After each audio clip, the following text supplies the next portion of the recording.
বেদব্যাস মোট 18টি পুরাণ লিখেছিলেন, যার মধ্যে অন্যতম হলো গরুড় পুরাণ। এই গরুড় পুরাণে যে গরুড় শব্দটি আমরা পাই, এই গরুড় আসলে কে ছিলেন? আসুন আজকের কথায় শুনে নিই আমরা সেই গরুড়ের কাহিনী। ঋষি কশ্যপের দুই স্ত্রী ছিল, কদ্রু ও বিনতা। একদিন ঋষি ঠিক করলেন যে তিনি আরও সন্তানের জন্য তিনি এক যজ্ঞ করবেন। তাই স্ত্রী কদ্রুকে ডেকে জিজ্ঞাসা করলেন যে তিনি কতগুলি সন্তান চান। কদ্রু জানান যে তিনি অনেক সন্তান চান, যাতে করে তার সমস্ত সন্তানেরা তার আদেশ পালন করে এবং তার সমস্ত ইচ্ছা পূরণ হয়। অন্যদিকে বিনতাকে ডেকে জিজ্ঞাসা করলে বিনতা ঋষিকে জানায় যে সে দুটি সন্তান চায়, যে দুটি সন্তান যেন কদ্রুর সন্তানের থেকেও অধিক শক্তিশালী হয়। ঋষি দুই স্ত্রীর ইচ্ছা শুনেন এবং স্বীকার করে নেন, এবং তারপর তিনি যজ্ঞ শুরু করেন এবং যথারীতি যজ্ঞের শেষে তিনি 1000 অণ্ড কদ্রুকে দেন এবং 2টি অণ্ড বিনতাকে দেন। কদ্রু খুশি হয়ে সেই 1000 অণ্ডের দেখাশোনা করেন এবং যথাসময়ে সেই 1000 অণ্ড থেকে 1000 শক্তিশালী সাপের জন্ম হয়।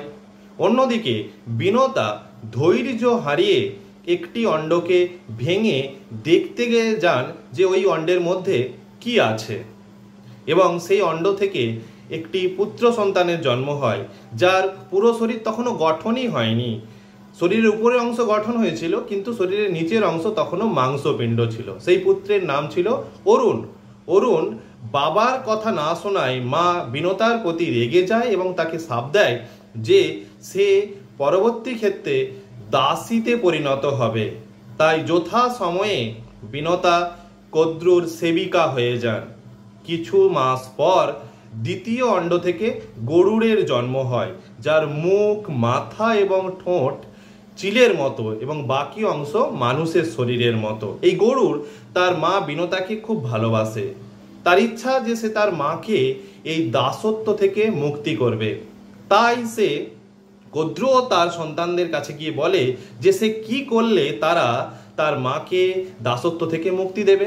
কদ্রু ও তার সন্তানেরা তাকে জানায় যে গরুড় যেহেতু খুব শক্তিশালী, তাই সে যদি স্বর্গ থেকে অমৃতের কলসি এনে দেয় তবেই তারা তার মাকে দাসত্ব থেকে মুক্তি দেবে।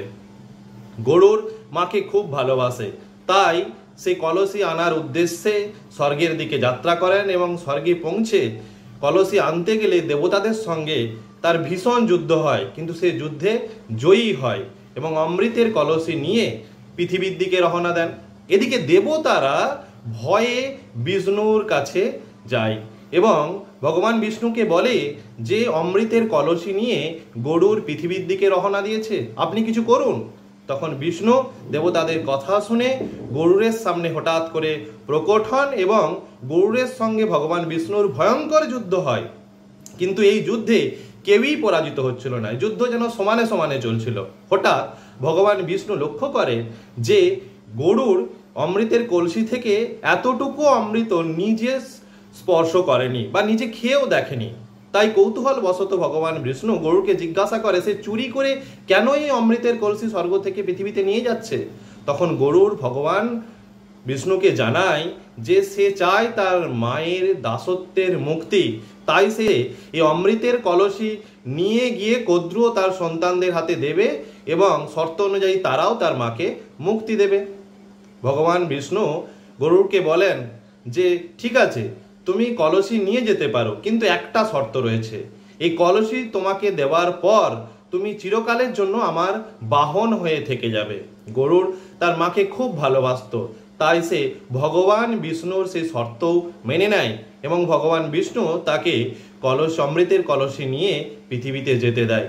গরুড় কলসি নিয়ে গিয়ে ঘাসের উপর সেই অমৃতের কলসি রাখে এবং কদ্রু ও তার সন্তানেরা তার মা বিনতাকে দাসত্ব থেকে মুক্তি দেয়। আর এদিকে ভগবান বিষ্ণু তার মায়ার শক্তিতে সেই অমৃতের কলসি সেখান থেকে অদৃশ্য করে দেয়। অমৃতের কলসি যথারীতি তার নিজ স্থানে অর্থাৎ স্বর্গে ফিরে যায় এবং বিনতা দাসত্ব থেকে মুক্তি পায়। আর এদিকে গরুড় ভগবান বিষ্ণুর চিরকালের জন্য বাহন হয়ে রয়ে যায়। এই ছিল গরুড়ের কাহিনী। ধন্যবাদ।